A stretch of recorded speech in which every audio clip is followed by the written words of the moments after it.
ऐसा दो देश जिनके रिश्ते अटूट माने जाते हैं, लेकिन आप जानकर हैरान हो जाएंगे यह दोनों देश की सीमा पर जमीन आसमान का फर्क है। एक देश भूटान सीमांत स्वच्छ और हरा भरा है, तो दूसरा देश का सीमांत जयगांव कूड़ा कचरा और बदबूदार से भरा है। ऐसे में हम आपसे ही सवाल करते हैं, किसके जिम्मेदार कौन है? जयगांव से भूटान जाने की मुख्य सड़क कूड़ा कचरे के साथ बदबू को झेलते झेलते साधारण लोगों से लेकर व्यवसायी जगत तक परेशान हो चुके हैं। बात यही खत्म नहीं होती। यहाँ की मुख्य सड़कों पर मवेशी खुलेआम घूम रहे हैं, जिससे शहर वासियों से लेकर व्यापारियों ने भी सीमावर्ती शहर की हालत पर नाराजगी जाहिर की है। वाम काल में एक बार पूर्व मंत्री अशोक भट्टाचार्य जयगांव आए हुए थे और आश्वासन भी दिया था कि इस जयगांव को नगर पालिका में तब्दील कर दिया जाएगा। बाद में 2016 में राज्य की मुख्यमंत्री ममता बनर्जी जयगांव आई और जयगांव को स्मार्ट सिटी व नगर पालिका बनाने की योजना की बात रखी थी, लेकिन आज तक कोई भी आश्वासन पूरा नहीं हुआ।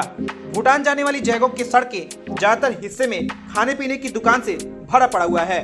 अगर आप थोड़े आगे बढ़ते हैं तो भूटान के प्रवेश द्वार जयगांव की मुख्य सड़कों के चारों ओर कूड़े कचरे ढेर मिलेंगे, जिसकी दुर्गंध से व्यापारी और राह चलते लोगों का बुरा हाल है। इसके अलावे शहरवासी बीमारी फैलने के डर भी उन्हें सता रहे हैं।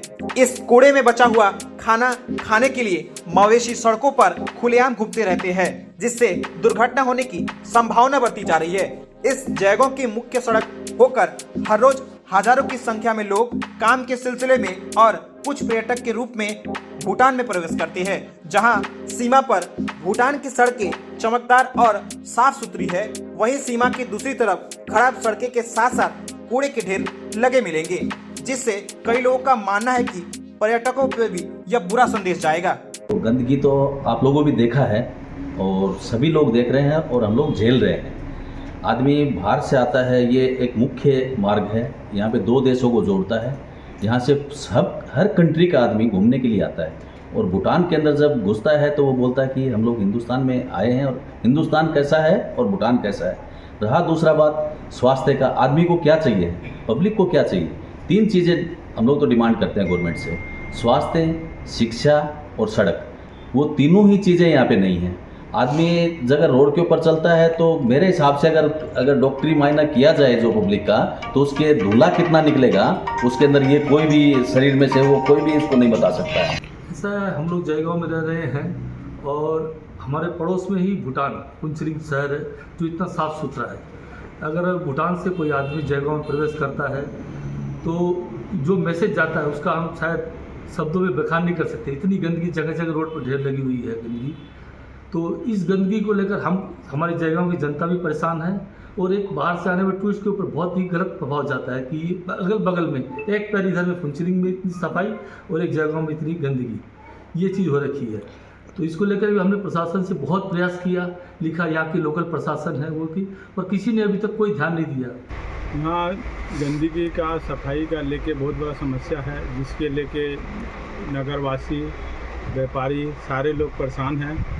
यहाँ सफाई वफाई भी होता है, लेकिन अच्छा से सफाई नहीं हो रहा है। सफाई के नाम पर यहाँ पे प्रत्येक बिजनेसमैन, सभी दुकानदार, छोटा हो या बड़ा, 100 रुपये देता है मंथली।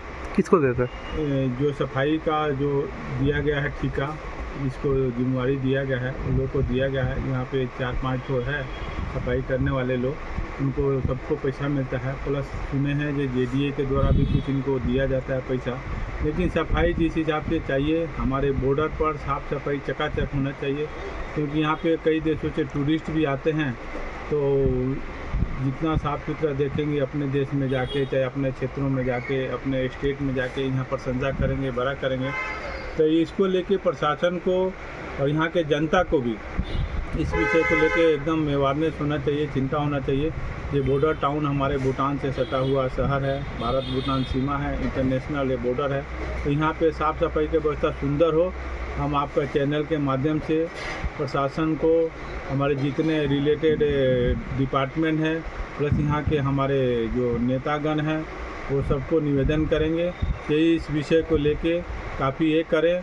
ज़रूरत पड़े तो बैठक बुलाएं, सार्वजनिक बैठक बुलाएं और इसमें परमानेंट समस्या का समाधान निकाला जाए।